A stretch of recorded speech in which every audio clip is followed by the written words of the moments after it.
Good evening, Southeast Texas. Looking at, well, maybe an isolated evening shower, but that is winding down this evening, and maybe a slight chance coming up tomorrow, 10% coverage. After that, it looks like even hotter temperatures and humid, dry weather conditions expected this weekend, first half of next week. By the middle part of next week, we'll be watching a bona fide cold front move in the area with a pretty decent chance of showers and storms.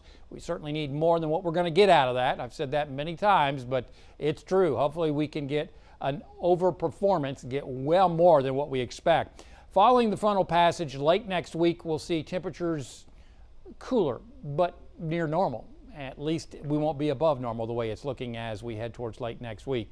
Just an atrocious allergy report today across Southeast Texas. Everything up except for tree pollen. Weed pollen and mold, very high levels across the area, and grass pollen climbing to moderate levels this afternoon.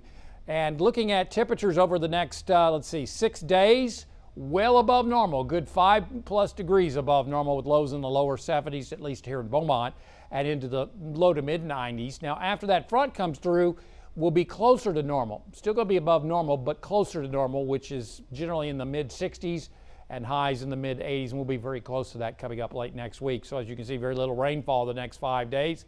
But as we head towards Wednesday and especially Thursday, looks like our next best chance of rain and thunderstorm activity across Southeast Texas as that front pushes through the area. As far as our drought monitor, we are now, since June 1st, some 16.79 inches below normal. That's in Beaumont. Not the whole area seeing that, but as you can see, most of Southeast Texas remains an exceptional drought. This drought monitor graphic and forecast or analysis comes out every week on Thursdays, and this is the new one.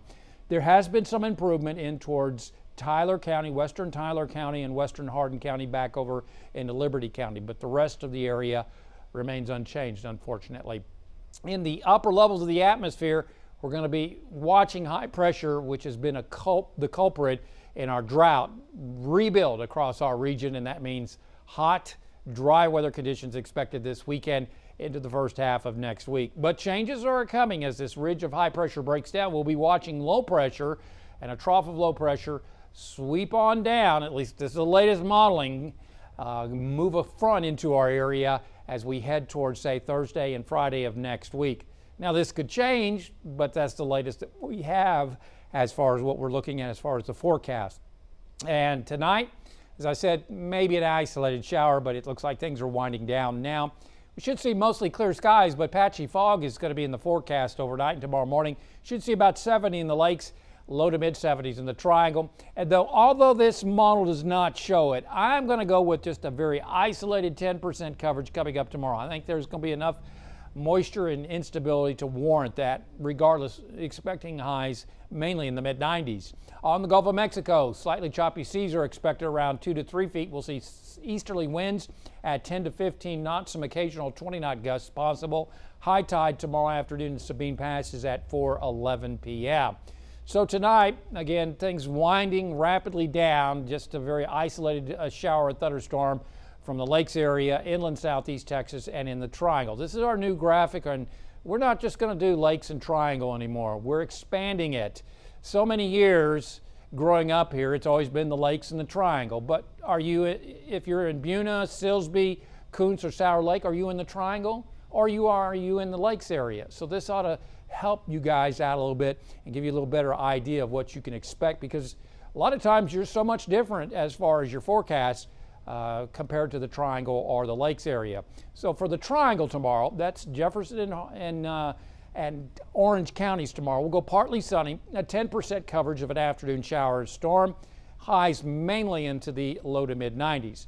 Inland Southeast Texas, that's Hardin County, southern Jasper, southern Newton counties, mainly in the mid 90s, 10% coverage, not a big change from the triangle, and partly sunny. And for the lakes area, again, partly sunny up there, and Tyler, northern Jasper, northern Newton counties, mid 90s, with an easterly wind at 3 to 10 miles an hour. So after tomorrow, looking at temperatures going on up. We're going to go into the mid 90s Saturday and Sunday, and on into Monday and Tuesday. A little bit of a cool down ahead of our chance of showers and storms Wednesday. Best chance coming in on Thursday with that cold front. I'm going very conservative. Could be more. We're hopeful that it is. Cold front comes in Thursday night, Friday morning, and that'll knock temperatures back down to near normal for this time of year. Look at our normals. They're into the mid 80s and highs into the mid 60s. So we're looking at that coming up on Friday, Saturday, and Sunday, a week out with partly sunny skies, lower humidity, and dry weather. Download our app, follow us on Facebook and Twitter, and as always, there's more weather at 12newsnow.com.